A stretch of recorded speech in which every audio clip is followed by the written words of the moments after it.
महाराज विश्वामित्र कहने लगे मुझे 60 भार सोना चाहिए।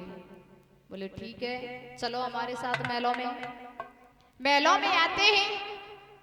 जैसे ही महलों में आए हैं महाराज, खजांची को बुलवाया है, विश्वामित्र को उच्च आसन पर बिठाया और खजांची से कहा है कि आप ऐसा कीजिए कि महाराज के लिए 60 भार सोना लेकर के आइए।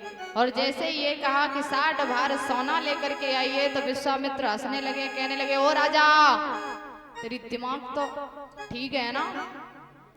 कहने लगे क्यों?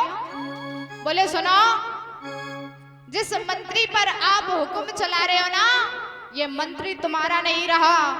जिस गद्दी पर आप बैठे हो ये गद्दी तुम्हारी नहीं रही। जिस महल पर आप राज्य करो ये राज्य तुम्हारा नहीं रहा। ये सब कुछ तो हमारा हो चुका है, क्योंकि आप कुंजी और लगाम का संकल्प छोड़ चुके हो। और 60 बार सोना देना है ना तो राज्य में नहीं, राज्य से बाहर।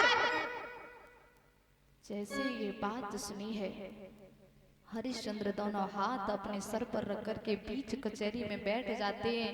कहने लगे ये क्या हुआ? मैंने अपने हाथों से अपने पैरों में कुल्हाड़ी मार ली, फिर भी कोई बात नहीं है महाराज, हम आपका सोना अवश्य, जो कर्जा है ना वो अवश्य चुकाएंगे। हम बिक जाएंगे, हमारी रानी बिक जाएगी, हमारा बेटा बिक जाएगा, लेकिन आपका 60 भार सोना अवश्य देंगे। जब ये कहा है तो महाराज हरिश्चंद्र ने कहा कि हम कभी अपनी बात से पीछे नहीं हटते, और भला ये हमारे लाज मान मर्यादा की बात है। इसलिए महाराज सुनो कि चंद्र टले सूरज टले, टले जगत व्योहार, और इन रब है राजा हरिश्चंद्र को टले न सत्य विचार। हम सूर्य वंश की चादर पे कालिमा नहीं आने देंगे, और प्राण भले ही जाए मेरे, पर वचन नहीं जाने देंगे।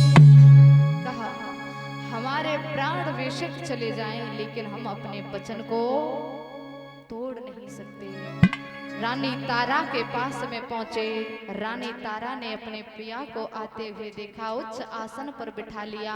कहने लगी महाराज क्या बात है, आपका चेहरा इतना उदास क्यों है? पहले तो हरिश्चंद्र ने बात छुपाई, लेकिन बाद में कहा कि बताओ प्यारे क्या बात है। तो हरिश्चंद्र ने सारी बात रानी तारा को बताई है। तो रानी तारा ने कहा कि महाराज चिंता न करें, आप हमें बेच दें, लेकिन संत जी का कर्ज अदा कर दें। धीरे धीरे बेटा रोहितास को पता चली। रोहितास पास में आया है, कहने लगा पिताजी हमने सुना है कि हमारा सारा राज्य छिन गया, लेकिन आप चिंता न करना, मुझे बेच देना, लेकिन संत जी का भार चुका देना। अपनी बेटी, अपनी पत्नी और बेटे के मुखारविंद से ये बात सुनी है। हरिश्चंद्र ने दोनों को गले से लगा लिया। कहने लगे कि भगवान, पत्नी हो तो ऐसी और बेटा हो तो ऐसा। याद रखना मेरे भाइयों, जिस माँ ने, जिस पिता ने आपको जीवन दान दिया है, इस माँ बाप की कद्र करना, क्योंकि संसार में तुम्हें सारे सुख मिल जाएंगे, लेकिन माँ बाप का प्यार एक बार छूट गया दोबारा मिलने वाला नहीं है।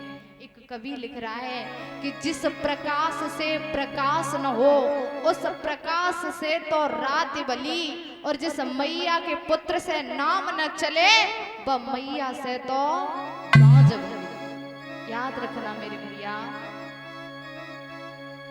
बेटा रोहितास ने राजसी वस्त्र उतार दिए, रानी तारा ने भी राजसी वस्त्र उतार दिए, हरिश्चंद्र ने राजसी वस्त्र उतार दिए। फटे पुराने वस्त्रों को धारण करके आज अयोध्या नगरी को छोड़ करके चलने लगे हैं। जब छोड़ करके चले हैं तो सभी